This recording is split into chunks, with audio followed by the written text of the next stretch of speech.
Teman-teman pencinta karya Franz Kafka, kali ini saya akan membacakan sebuah prosa mini berjudul Tamasya ke Pegunungan.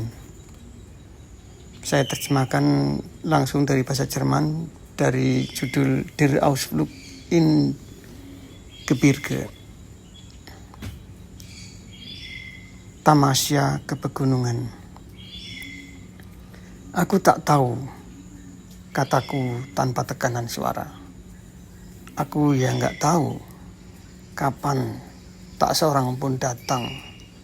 Dan kenyataannya tak ada seorang yang datang.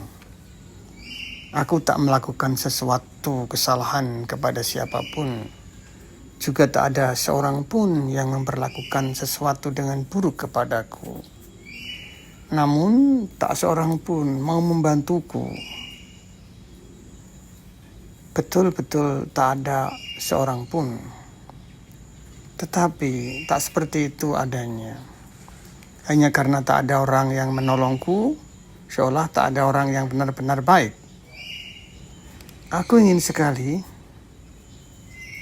kenapa tidak, melakukan tamasya dengan masyarakat yang tak ada orang benar-benar melakukannya.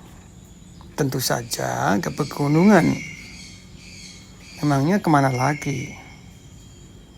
Tak seorang pun akan mendesak yang lain. Banyak sungai dan lintasan. Lengan saling bergandengan.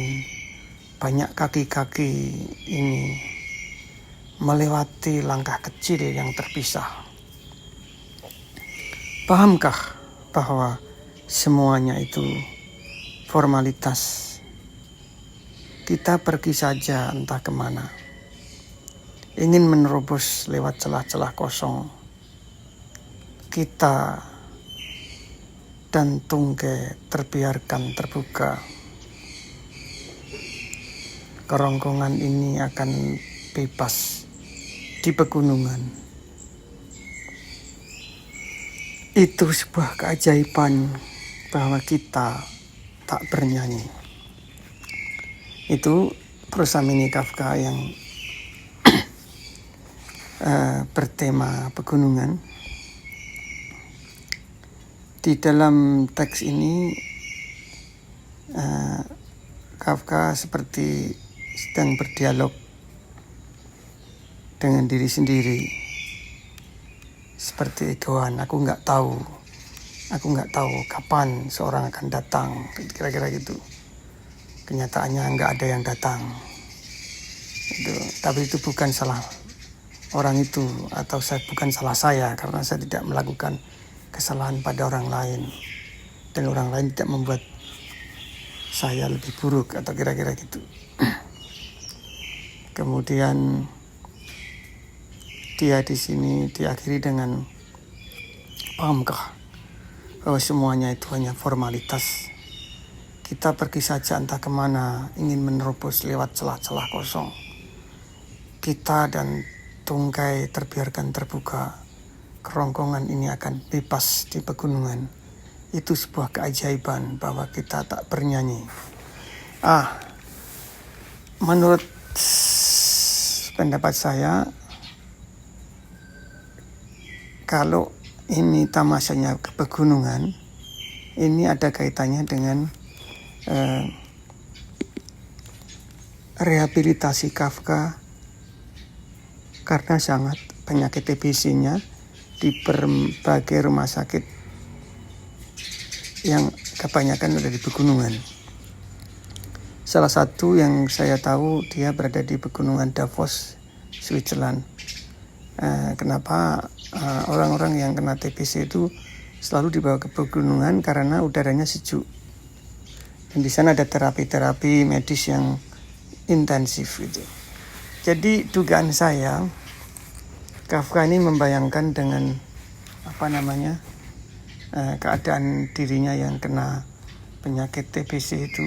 Dia di kalimat terakhir, kerongkongan ini akan bebas di pegunungan. Artinya dia membayangkan nanti kalau dia di pegunungan ada rehabilitasi penyakitnya, kerongkongan itu akan terbebaskan gitu.